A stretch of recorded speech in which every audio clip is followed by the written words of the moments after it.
Bonjour et bienvenue dans cette capsule numéro 23. Je m'appelle Max.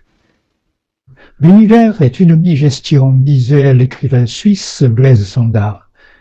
Quelle belle citation pour entamer cette capsule sur la dynamique digestive des espèces. Avec humour, le célèbre chroniqueur radio José Arthur disait à son tour: l'homme commence par être un tube digestif, ensuite un sexe, parfois un cerveau. Mais la digestion n'est pas seulement humaine mais organique. Elle est présente chez le minéral, le végétal, l'animal, et même dans l'univers lorsque une étoile se fait gober par le centre d'un trou noir. Concernant l'univers, s'ensuit l'idée d'une défécation de l'univers, étant entendu que le trou noir expulse lui aussi une partie de la matière vers l'extérieur. Ce qui est facilement compréhensible avec le cas du trou noir, les moins concernant les minéraux. Et pourtant, vous allez voir que même les minéraux consomment des nutriments à leur façon.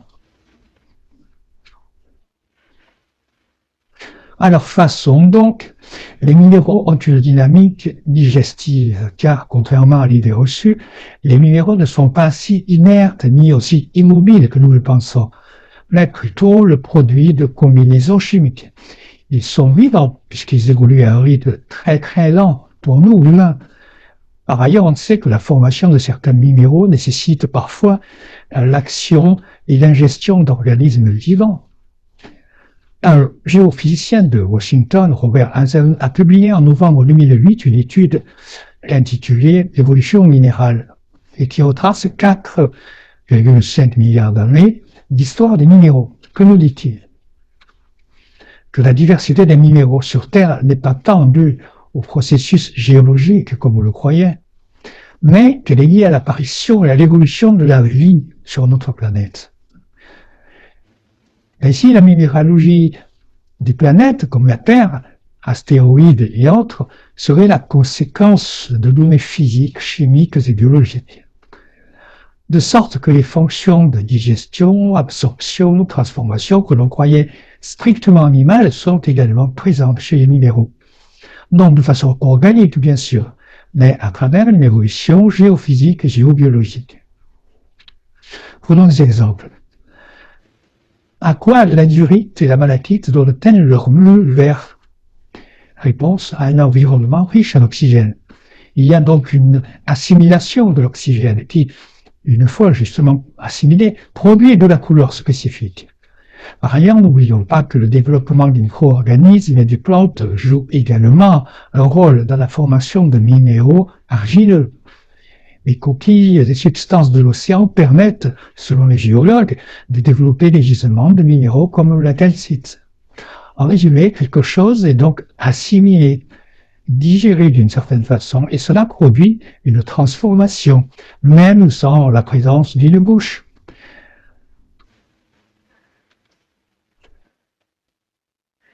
Les végétaux, eux aussi, utilisent des modes de digestion, transformation mécanique et chimique. Le mode carnivore est celui des plantes, capturant d'autres organismes comme des insectes, acariens ou autres, et qu'ils digèrent de façon chimique. Il y a environ 700 espèces comme ça. Les champignons digèrent aussi de la matière organique, puisque les cellules de leur surface se nourrissent par l'absorption de molécules organiques issues directement du milieu environnant. Il y a également chez le végétal une nutrition-digestion de type photosynthétique. La photosynthèse, c'est lorsque l'énergie lumineuse est absorbée par des protéines dont les pigments s'appellent la chlorophylle et que l'oxygène est ainsi produit puis éjecté. Bref, s'il mange de la matière organique ou de la lumière, le végétal ne finit pas d'absorber et de transformer. La digestion diffère chez les animaux selon que nous parlons d'organismes composés d'une seule cellule, par exemple des bactéries et des levures, ou bien d'organismes multicellulaires. La digestion-transformation prend chez les animaux bien des formes, certaines ressemblant à notre propre système digestif et d'autres beaucoup moins. Mais quel que soit le cas, que nous parlions de mammifères, d'oiseaux, de poissons, d'insectes, etc., nous sommes toujours en présence d'un processus de transformation d'un nutriment. Par exemple, chez les éponges qui ne sont pas des végétaux mais des animaux, il n'y a pas de système digestif comparable aux humains. Elles consomment principalement des bactéries, des débris organiques et des algues unicellulaires par les pores. Les particules organiques sont absorbées par porosité, tandis que les particules inorganiques, comme des grains de sable, sont expulsées. C'est l'équivalent de la défécation. On peut bien sûr trouver d'autres modes de digestion, comme chez le ver plat, où la bouche et l'anus sont indifférenciés, et ainsi de suite. Mais, quel que soit le cas, la dynamique digestive d'assimilation reste présente.